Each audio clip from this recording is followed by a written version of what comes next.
Welcome back. All right, some more news of the day for all you fine people on the internet for your Tuesday, February the 4th.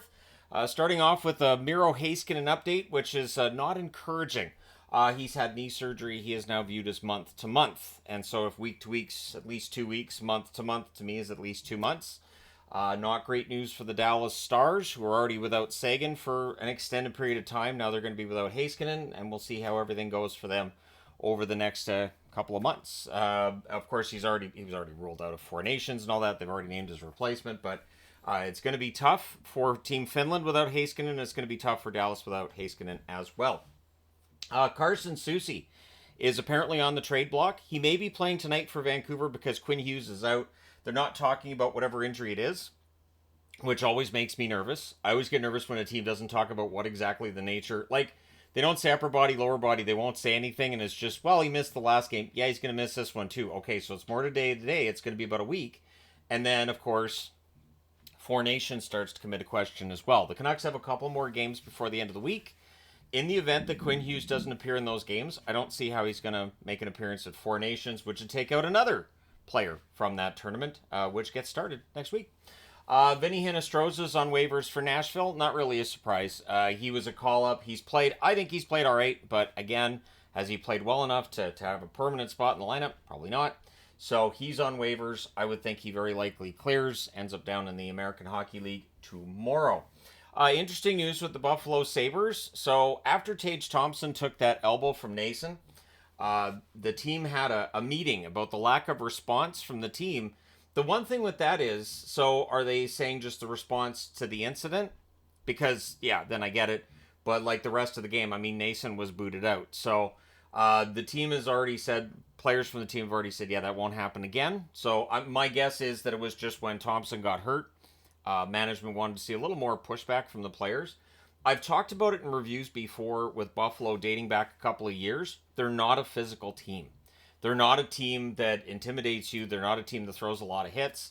And maybe this is part of that they also don't have that big physical pushback when somebody on their team gets hurt.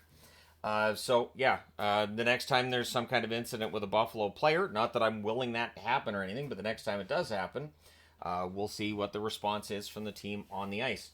Eric Howlett's been activated from injured reserve from the New Jersey Devils. This was speculated upon for days that he was very likely going to be coming back for today.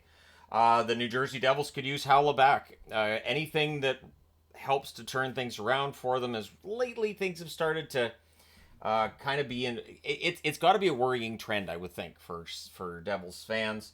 The way the team has played for roughly the last month.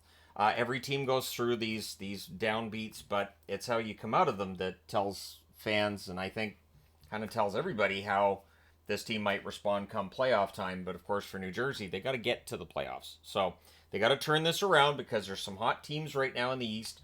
And if you're not careful, you could find yourself on the wrong side of the playoff bracket. Toronto news, this is encouraging. Stolarz, it looks like it's going to be an option for their next game, which will be in Seattle. So he could return on Thursday for that game. Mitch Marner's doubtful for tonight. And as much as there's secrecy around Quinn Hughes and whatever injury he's dealing with, there's been an equal amount of secrecy around Mitch Marner and whatever he's dealing with. The team basically not telling us much of anything. They're not under any obligation to do so, but it does make you wonder how long is he going to be out? What is he dealing with? What happened in the Edmonton game that caused him to not feel all that great? And how much time is he going to miss?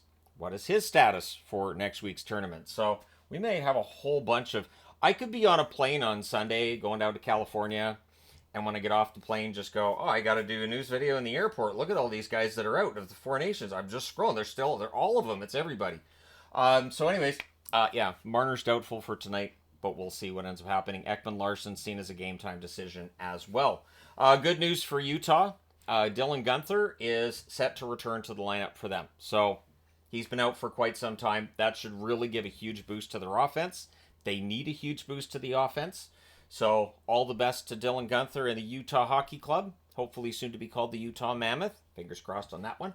But so Guenther coming back. Hey, he's one of my favorite players in Utah. So all the best to him. That was the Canucks draft pick. Anyways, that being said, let me know your thoughts in the comment section below. As always, don't forget to hit like and subscribe in the event you may not have done so already. Thank you guys so much for all your support. I now have a 14-game night to attend to. So thank you guys for your support. I will talk to you again soon.